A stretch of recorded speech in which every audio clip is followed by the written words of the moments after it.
पुराणों के अनुसार महाशिवरात्रि के दिन भगवान शंकर और माता पार्वती का विवाह हुआ था।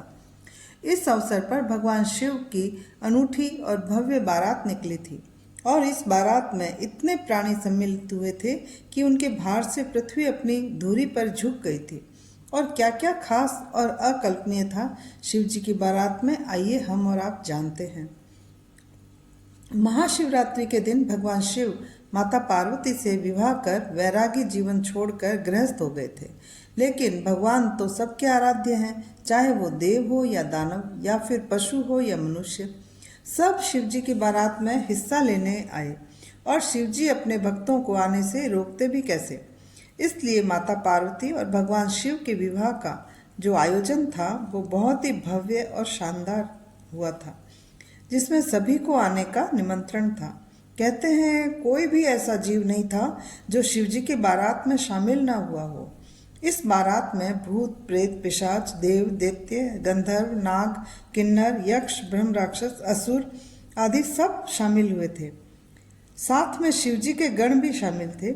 बारात के मध्य भाग में भगवान विष्णु और ब्रह्मा जी अपनी अपनी सवारी गरुड़ और हंस पर सारी व्यवस्था का निरीक्षण करते हुए चल रहे थे। माता गायत्री सावित्री सरस्वती लक्ष्मी और अन्य देवियां भी उस बारात की शोभा बढ़ा रही थी। सप्त ऋषियों सहित सभी ऋषि मुनि स्वस्ति वाचन का गान करते हुए चल रहे थे। देवराज इंद्र समस्त देवताओं से एवं कुबेर यक्षों एवं गंधर्वों से घिरे हुए चले जा रहे थे और स्वयं चंडी देवी महादेव की बहन बनकर आई थी। उन्होंने सर्पों का आभूषण धारण किया हुआ था, प्रेत पर सवार थी एवं सर पर स्वर्ण कलश उठाया हुआ था। इस बारात में कोई भस्म से लिपटा हुआ था तो कोई आभूषणों से जड़ा हुआ। एकदम रूपवान, जिसकी जैसी काया थी वे उसी काया के साथ नाचते हुए पार्वती जी के घर की ओर बढ़ते जा रहे थे। कहते हैं कि शिवजी की बारात में इतने लोग सम्मिलित हो गए थे कि उनके भार से पृथ्वी अपनी धुरी से झुक गई थी और पृथ्वी को संतुलित करने के लिए महादेव ने महर्षि अगस्त्य को अपने आशीर्वाद और उनके समस्त पुण्य फल के साथ पृथ्वी के दूसरे छोर पर भेज दिया और तब जाकर पृथ्वी का संतुलन सही हुआ। भगवान शिव पीछे आ रहे थे और विष्णु जी और ब्रह्मा जी सब देवताओं के साथ आगे आगे जा रहे थे। उन सब का माता मैनावती ने स्वागत किया और व्यग्रता से भगवान शिव जी के आने की प्रतीक्षा करने लगी। शिव गणों और भूत प्रेतों से घिरे महादेव जब वहां पहुंचे तो वो भयानक रूप देखकर नगरवासी डर गए। उस बारात में कोई बिना मुंह का था, किसी के बहुत सारे मुख थे, किसी के बहुत सारी आंखें थी तो कोई किसी के मुख पर एक भी आंख नहीं थी। कोई मोटा ताजा तो कोई बहुत पतला दुबला। पार्वती जी की माँ मैना देवी तो ये सब देखकर डर के मारे बेहोशी हो गई और बार बार नारद जी को कोस रही थी।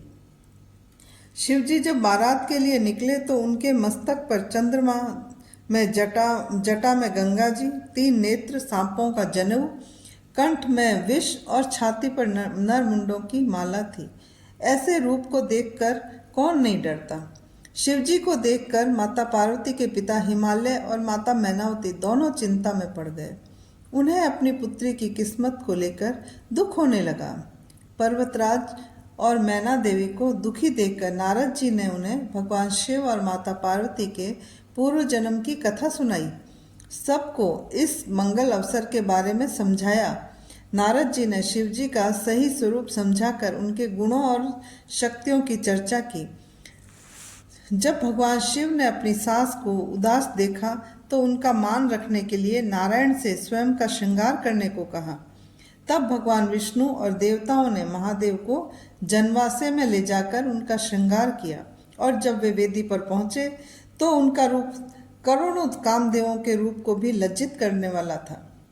उस समय सब लोग भगवान शिव और माता पार्वती के अति सुंदर अद्भुत रूप को देखकर मंत्रमुग्ध हो गए।